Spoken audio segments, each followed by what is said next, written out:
J for children. As in the class we have discussed about RAM and ROM, that is random access memory and read-only memory. That is, one is random access memory, that is which is temporary memory, and it is also called as volatile memory. What is volatile memory? Volatile in the sense it maintains its stored information when power is on, but when the power is off, the stored data is quickly lost. So volatile memory is the data will be stored into it, but only for few minutes. After that, if data goes off or data crashes, current hogodu ee tara ella aguttalla, if current goes off, then data will be lost immediately. So which is termed as volatile memory, which is used in RAM, that is random access memory, temporary memory. Okay. So in random access memory, the main points to be remembered are random access memory. Random things, I said you the trick in class. I hope you remember that. Random things won't last for lifelong. So random is temporary memory. Random access memory is temporary memory, which is termed as volatile memory. And one more main important thing to remember in this is, in RAM we can write information and we can read and write memory. Both the functions we can do, reading and writing. Okay. And one more is, this memory saves instruction given to the computer after turning it on, such as printing a document, opening a browser, etc. Means once the system is on, whatever the instruction is given from human side, it all performs according to the instruction given by human. Okay. And RAM also saves temporary data such as results to be displayed or text written. This information is lost if you turn off the computer. So as I said, what is volatile? If the computer is turned off, information is lost. So that is volatile memory. So random access memory is volatile memory where the information is lost if the computer is turned off. Okay, and can be accessed later from the hard disk. Hard disk is whatever we use the extra things like pen drive and all, if you take and if we store the data from system, that is from memory. RAM to pen drive if we store, then in pen drive it will be safe. But if the power goes off, then from the memory it would have been lost. Okay. So main important things about RAM is random access memory, which is temporary memory, and RAM can be also termed as volatile memory. First. Second point, RAM is also known as read and write memory. We can read also and even we can write also. Clear? And third, drawback or disadvantage of this RAM, random access memory, is as soon as the power goes off or power supply is turned off, the information is lost completely. Okay? I hope the things are clear. So if I tell you to differentiate between RAM and ROM, you must understand the concept clearly. Then you will be able to write in the examination. I will provide you the notes also, no worry about that. Okay. So second part, it is read only memory, which is ROM, which is a permanent memory. So trick to remember this, as I have said, random things won't last longer. Random is temporary. Reading helps us lifetime. Lifetime is permanent. So read only memory is ROM, which is a permanent memory. Reading process is permanent. So read only memory is a permanent kind of memory, which is also termed as non-volatile memory. So what is non-volatile? Non-volatile memory is, it is a type of computer memory that can retain stored information even after power is off. Sudden current hodru saha ROM ಒಳಗಡೆ ಇರುವಂತ information ಏನು lose ಆಗಲ್ಲ. It won't be vanished from the system. So that is non-volatile memory. The data stored in ROM will be there forever until we erase it from our end. in current hoitu athwa power supply cut aitu, in that time ROM won't lose its memory. So advantage of ROM is it won't lose its memory when power supply goes off. And advantage of RAM is we can read and we can write. Both the functions we can do in RAM. Then do you think RAM is not that good memory to use and ROM is very good memory?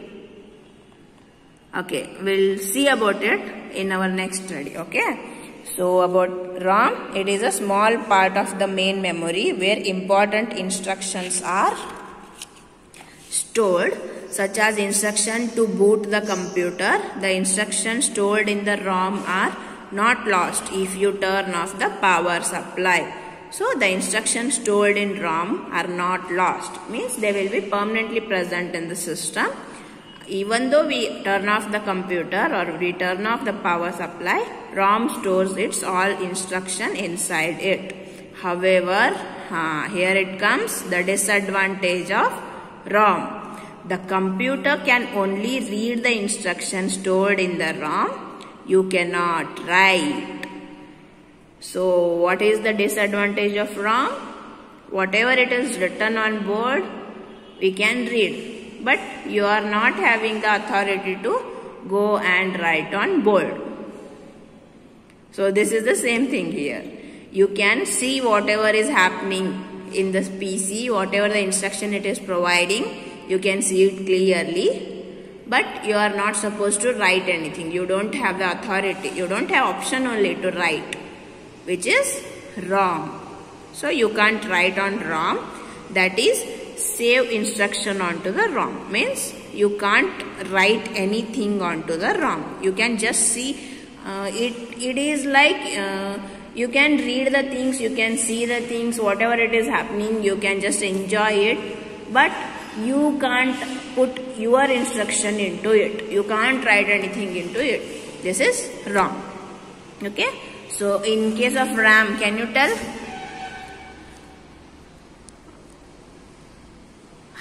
So you remember the points? RAM is random access memory, which is a temporary memory, and it is volatile memory. It has the capacity to read and write the instruction into it, but drawback is there is no option to save the data if the current goes off. As soon as the power is off, the data or instructions from the RAM is lost immediately.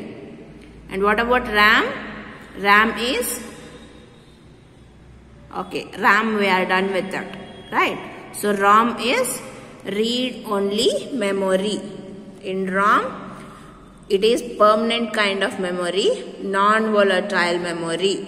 Non-volatile in the sense, when current goes off, the data is not lost. But it is only read-only memory. We can only read the instruction provided from the system. We cannot write anything into ROM, or we cannot save, that is, we cannot save any kind of instruction onto ROM. We can only see whatever the instruction it gives out, we can only read that. But if we want to give some instruction to the ROM, it is not possible. So I hope you are clear with what is RAM and what is ROM. Next it is processors. The CPU cabinet has a chip inside which is the main memory of the computer. This chip is called the processor. So you know about CPU, right? Central Processing Unit. In its cabinet, means in its configuration, there is a chip. Chip is, they look like this. Not Tengen chip and all, okay? Don't imagine yourself. So these are called as microchips. These are installed into this CPU processor. So that chip is only called as processor. So these are all the processors. So these are the examples of processors, okay? There are different types of processors available. The speed of your computer depends on the type of the processor you choose. So opening of the system, after some computers will be like, if you switch on also they open so late, but few, if you switch on, they will open within 30 seconds. So that all process depends on these processors. Okay, clear? So if I ask the question like on what basis the speed of the computer is depending, the answer is processor of that particular computer. Okay, so the two main companies that manufacture processor, these processors are made by some companies. One is Intel and another is AMD. Let's list the different processors they have, starting with the fastest. So which are the processors manufactured from Intel and AMD? They are listed here. From Intel, these are the main processor: Intel i7 processor, Intel i5 processor, Intel i3 processor, Intel Pentium dual core processor. These are from Intel company, and here it is from AMD company. This is the highest speeder one. 2013 AMD pile drives are speedest. Okay, and these are less speed.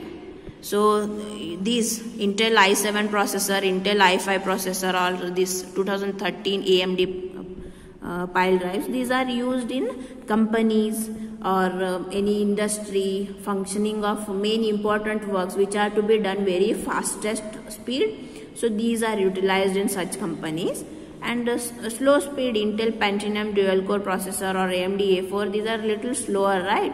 So these can be used for learning process. Like your students, if you want to buy a computer, you can go for this AMD A4 processor. If you ask for the that seller which processor it contains, they will provide you the name. They will be either Intel or AMD. So if they tell lower version, you can go for this, because however you will be using in home, there will be not much burden on your systems. So this can be preferred because they are of little low cost. But if you go for high processor, they will be much expensive. So as you are in the learning stage, you can use this. But as you go for job and all, you can prefer for these high level versions. Okay. So last it is given like faster processors like i7 and i5 are expensive and recommended for computers having a lot of graphics and animation work. So graphic and animation work, if somebody is doing in some companies or in some factories and all, they depend more on graphics and animation work, then they will choose these i7 or i5 processor computers, as they were high level computers and they work little faster. But for regular home use, the less expensive Intel Pentium dual core processor, or AMD A4 works well. So for household activities like learning process or just some few data, if you are using few work if you have on the computer, then these are the recommended, as they won't cost much. Compared to this, they will be less costlier. Okay, so this is about processor. I hope about this all section it is clear for you. If you have any doubt, you can ask me. No worries about it. Okay. So for this latest computer equipments, I will explain in the next class. It is much easier. Don't worry. You all use it in the daily life. It is about the same thing. We'll discuss about this in next class. Okay. Thank you.